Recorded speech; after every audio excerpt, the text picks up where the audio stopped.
Welcome to a new Daily Top Askreddit video. Today's topic.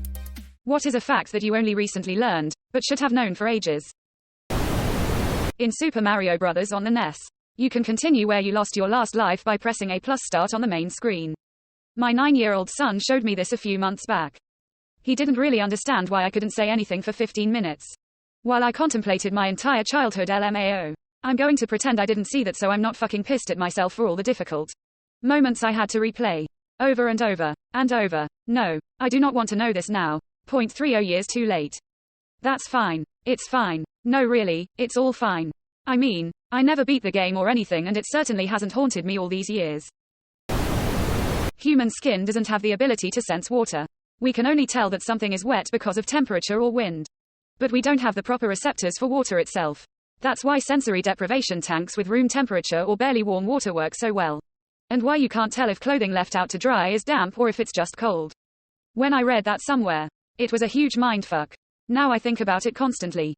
Edit. To all the people saying that they test an object's wetness by placing it against their lips or cheek, this is still exactly the same principle I'm describing above. You can't feel the wetness, you're feeling the sensation of air moving against the wetness. It's no different from holding the object in your hand. We rely on cues like temperature and pressure to decide if something is wet. I get this all the time when I'm washing stuff with nitrile gloves on. You definitely feel the wet from the water on the gloves, but when you take the gloves off, your hands are dry. Oh god, I've never thought about it like that before, and I hate that information. So, I had a spinal lesion that once made me unable to sense hot or cold on my left half of my body. From about nipple down. Showering was wild because I could feel water pressure. I could feel it trickling down my body. It distinctly did not feel wet. Octopus predate dinosaurs. Sharks predates fucking trees. And the rings of Saturn. Until yesterday I thought blackened chicken was just that. Chicken that had been grilled the fuck out of.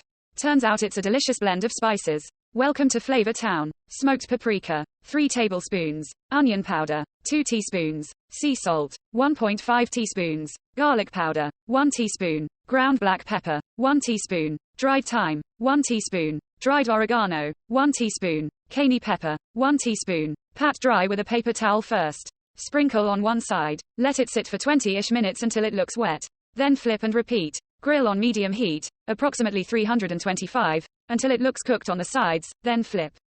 If you have an instant read probe, pull at 155 to 160. Crank the heat, and then throw it back on for 30 to 45 side. If not, just pull it when it's done instead of getting fancy.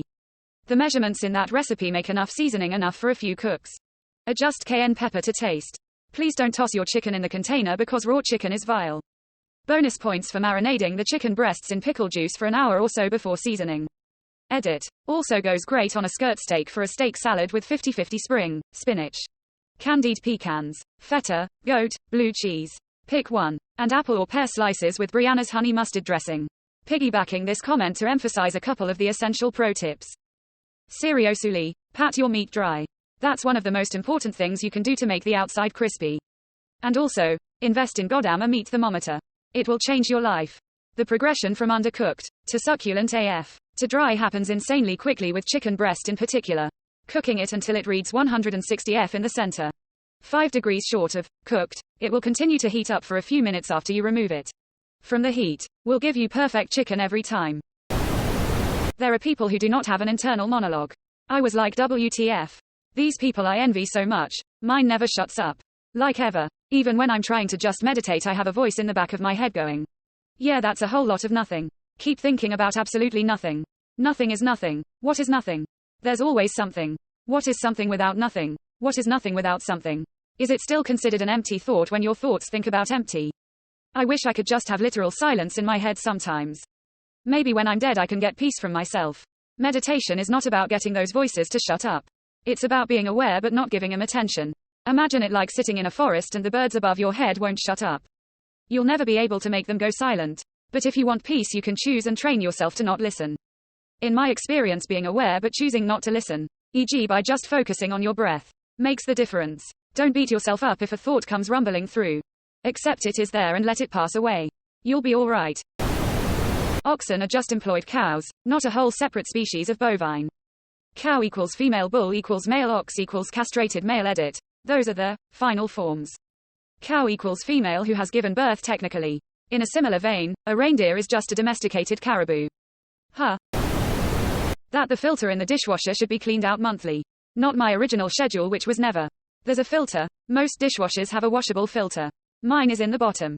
And I just unscrew it half a turn to remove it. Rinse it in the sink. Scrub wish a dish brush if necessary.